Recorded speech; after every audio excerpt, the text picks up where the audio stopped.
Boa noite, seja bem-vindo ao Jornal 10. Proposta de Orçamento do Estado para 2017 é aprovada na Generalidade.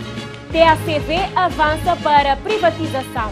PICV diz-se satisfeito com os números do INE sobre o terceiro inquérito às despesas e receitas das famílias cabo-verdianas. Presidente turco responde a eurodeputados e acusa o Ocidente de acolher terroristas. Putin recebe António Guterres para debater Síria, Ucrânia e terrorismo. Europeus vivem mais anos, mas com mais doenças crônicas. Vamos assim ao desenvolvimento.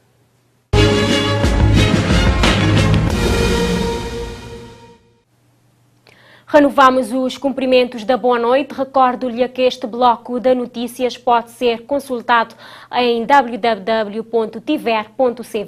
O Parlamento cabo-verdiano aprovou esta quarta-feira, na Generalidade, com votos favoráveis do MPD, abstenção da UCID e votos contra do PICV, a proposta de Orçamento Geral do Estado para o ano económico de 2017. O documento baixa agora às comissões especializadas para os assuntos económicos e finanças e depois regressa para votação na especialidade. O documento passou com os votos favoráveis da bancada do MPD. Paulo Vieira admite que a proposta apresentada pelo governo de Ulisses Correia e Silva preenche as expectativas dos cabo-verdianos. A UCID absteve-se e João Santos Luís deixa claro que a proposta não foi equilibrada e não projeta um crescimento económico do país. O PICV, por sua vez, conforme afirmou José Maria Veiga, votou contra, sustentando que o documento não tem novidades substanciais e é um conjunto de medidas avulsos e sem metas. Ciente da fragilidade e dívidas que a Transportadora Aérea Nacional enfrenta, o governo resolve avançar para a privatização da empresa. O MPD garante que tudo fará para tirar a TACV do marasmo em que se encontra. A UCID, por seu turno, defende que a decisão da privatização devia ter sido tomada há muito tempo, enquanto o PICV diz que o governo deve valorizar a companhia e não desprezá-la. Para reduzir os custos e as despesas da Companhia Aérea Nacional, a TACV dispensou pouco mais de 120 funcionários. A empresa avança para a privatização, conforme decisão do governo que, entretanto, acredita poder colocar num lugar de destaque, sem, no entanto, prejudicar os direitos dos trabalhadores. A TACV é um problema bicudo que herdamos da má gestão que tem passado na TACV nos últimos 15 anos.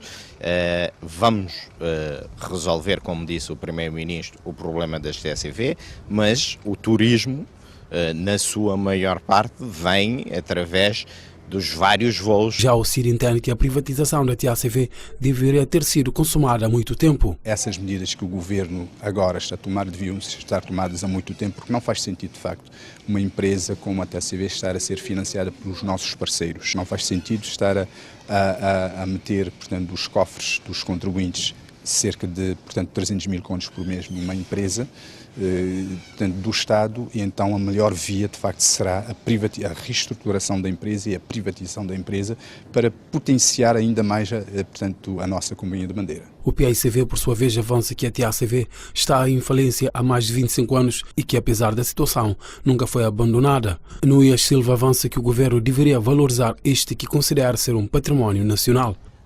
E não vir a público trazer elementos de desinstabilização da própria empresa que não credibiliza a empresa no seu ramo de atividade. Qual é o investidor privado que sentirá confiança para apresentar propostas para entrada no capital da companhia? Se o próprio governo fala tão mal daquilo que é uma bandeira de todos nós. O executivo de Ulisses Correia e Silva sustenta que o anterior governo do PICV, liderado por José Maria Neves, atirou a TACV para a lama e estimou que cerca de 11 milhões de dólares destinados à companhia, entretanto financiados por investidores estrangeiros, nunca chegaram aos cofres da TACV. Nós queremos criar todas as condições para a sua recuperação, fazendo a reestruturação que tem que ser feita, privatizar e fazer com que a companhia continue a voar. 11 milhões de dólares deveriam ser aplicados para a reestruturação da empresa. Isso desde inícios da década de 2000, efetivamente não houve resultados e nós agora queremos, de facto, fazer uma reestruturação que tenha efeitos e que tenha resultados. A TACV viu aumentar os níveis de dificuldades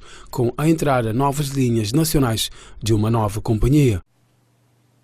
O PICV mostra-se satisfeito em relação aos últimos dados apresentados pelo INE referente ao terceiro inquérito às despesas e receitas das famílias cabo-verdianas. O agora partido da oposição observa que em 14 anos 76.646 cabo-verdianos saíram da pobreza. A satisfação do PICV chegou pela voz da dirigente nacional Joanilda Alves, que sublinhou os resultados do INE no concernante ao número de pessoas que saíram da pobreza e da pobreza absoluta.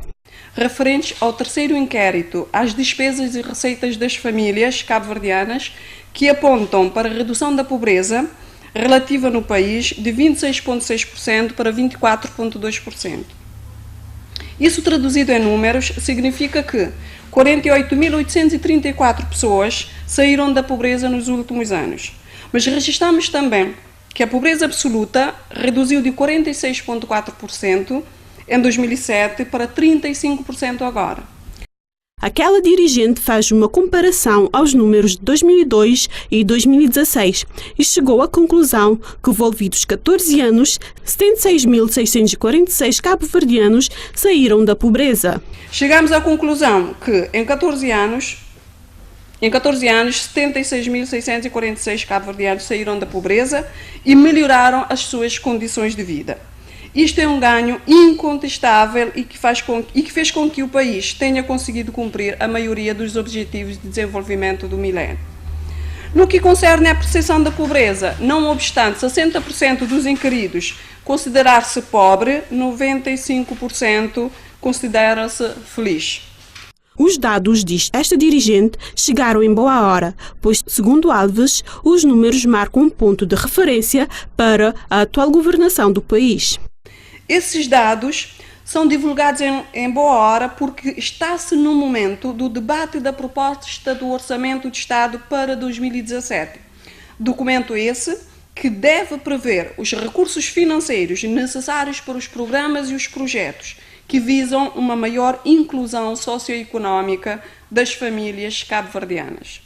Infelizmente, e ao invés das soluções prometidas, constatamos um recuo do atual governo em relação a vários compromissos assumidos na campanha eleitoral e em sede do programa do governo já aprovado, que não constam no Orçamento de Estado para 2017 em debate na Assembleia Nacional.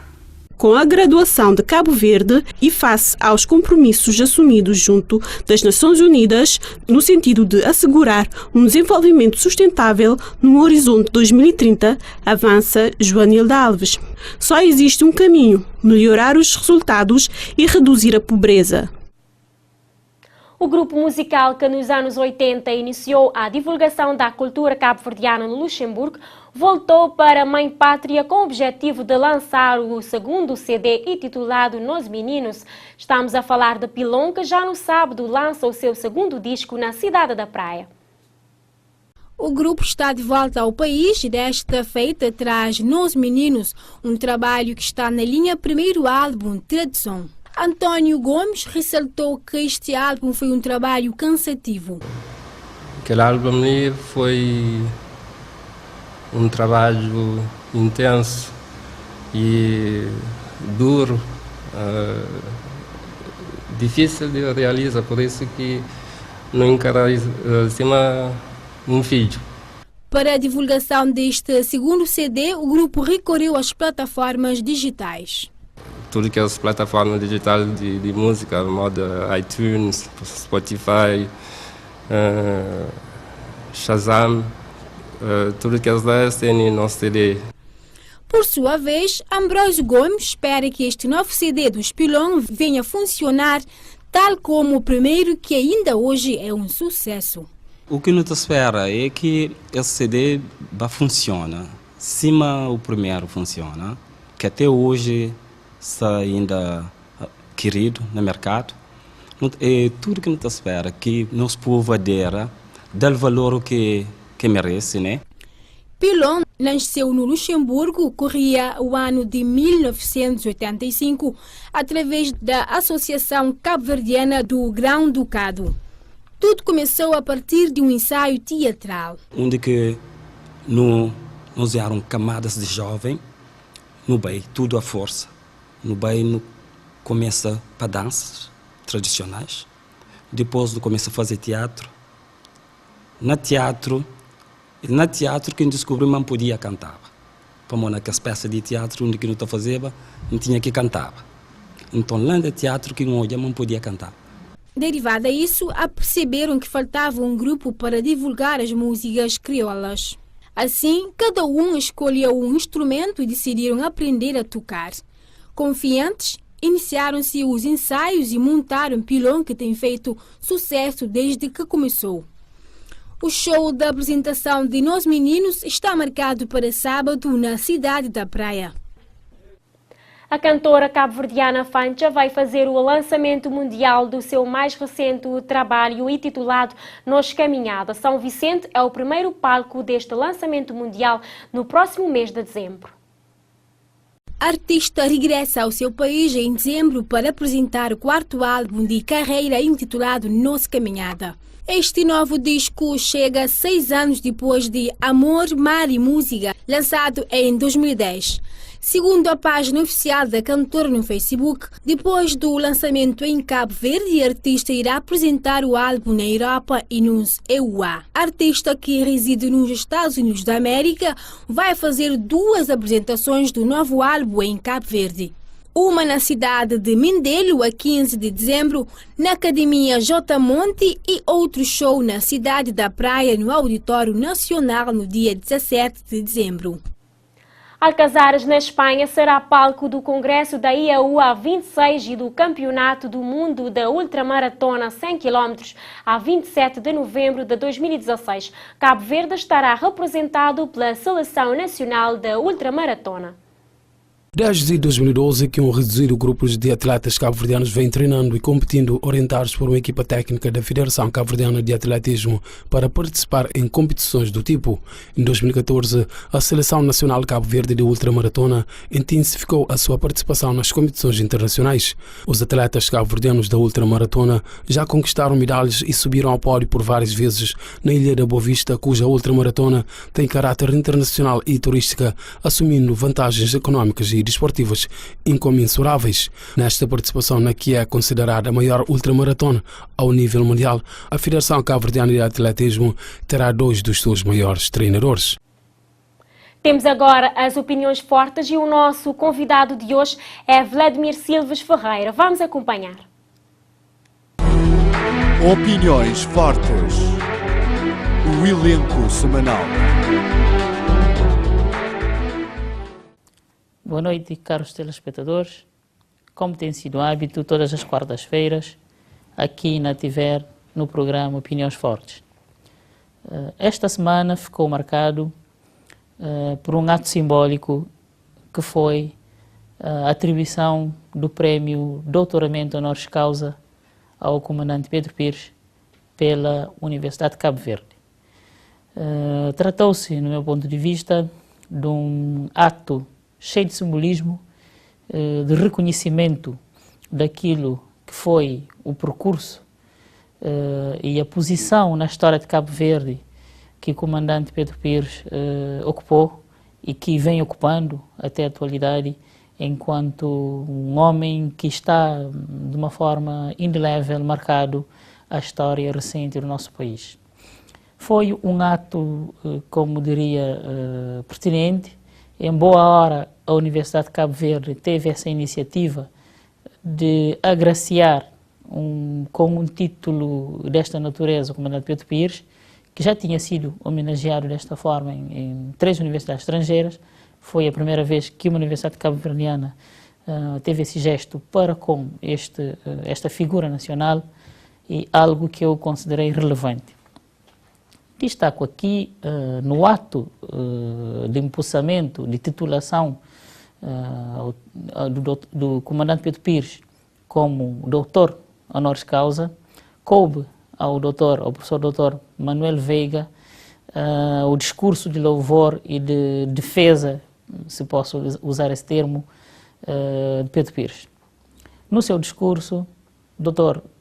Manuel Veiga destacou 3 momentos da vida do comandante Pedro Pires que, na opinião dele, foram relevantes e que eu também concordo.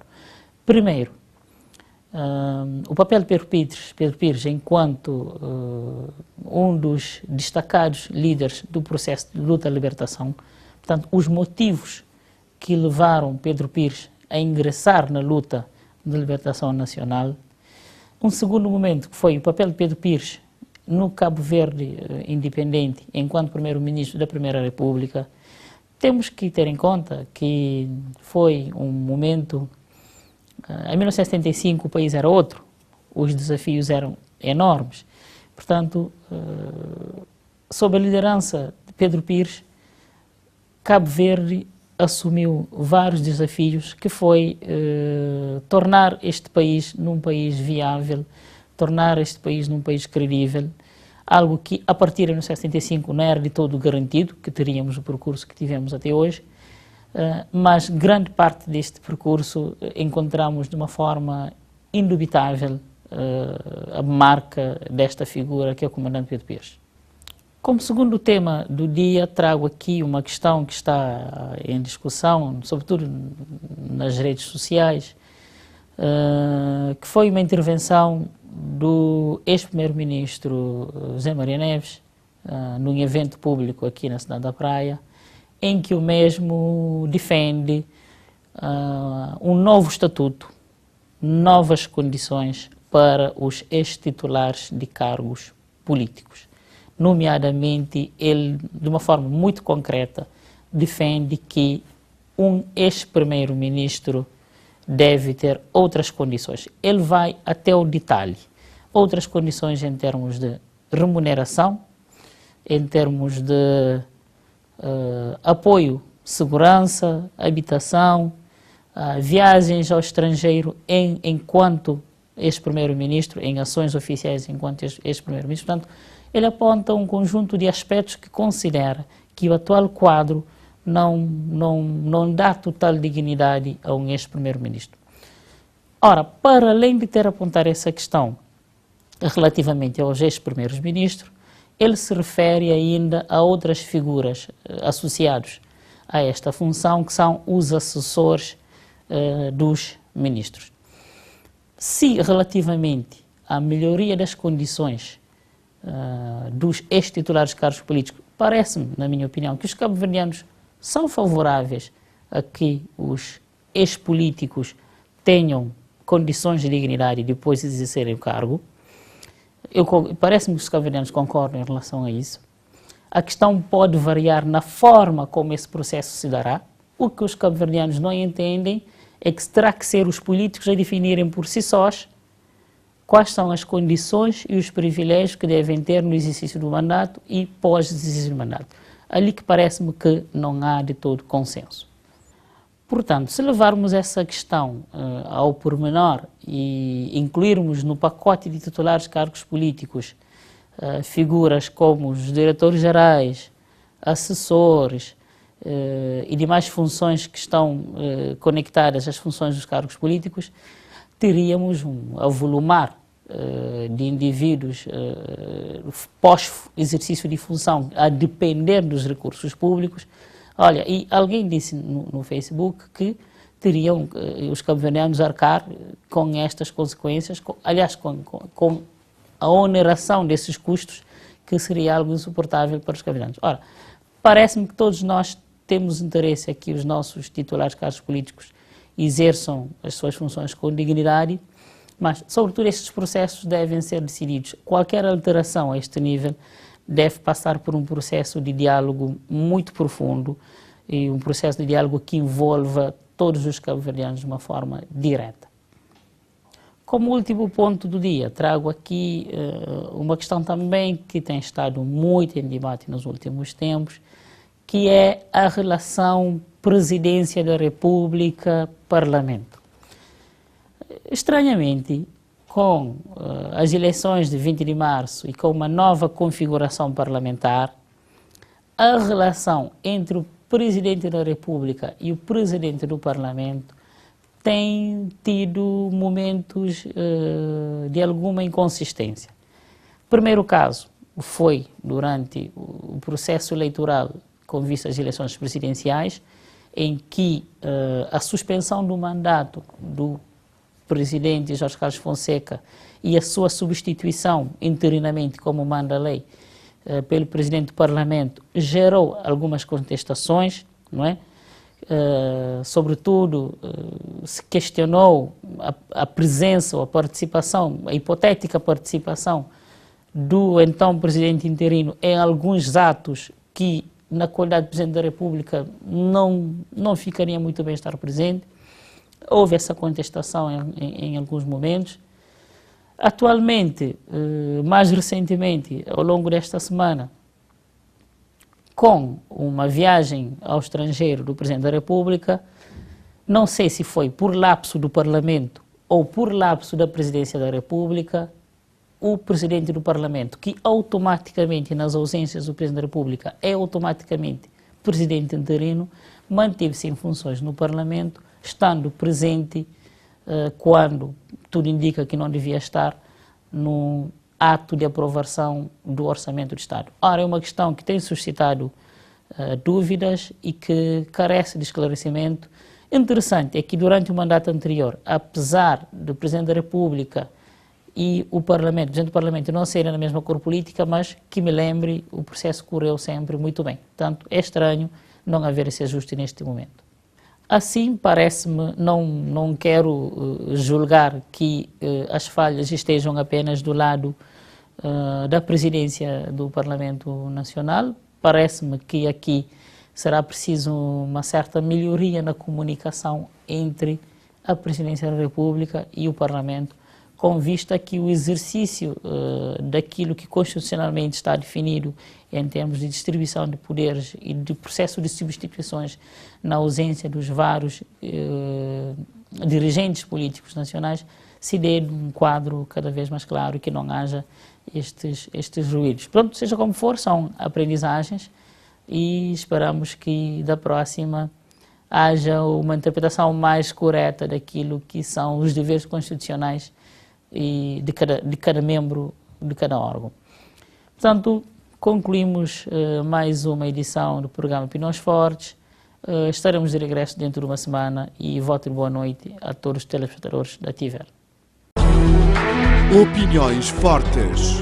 As opiniões fazem-se na TIVER. Há outras notícias que marcam o continente nesta quarta-feira. Acompanhemos agora as manchetes de África numa cortesia da Voz da América.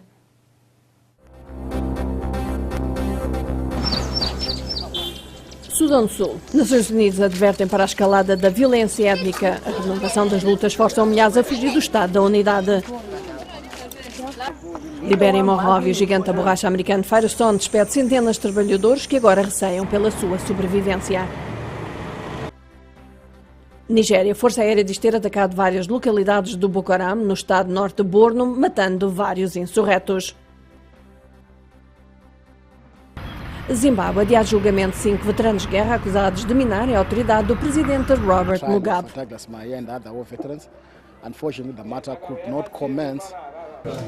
A Somália, as eleições estão marcadas por preocupações com fraude e corrupção. O candidato presidencial diz que os somalis não perderam esperança de uma mudança de liderança.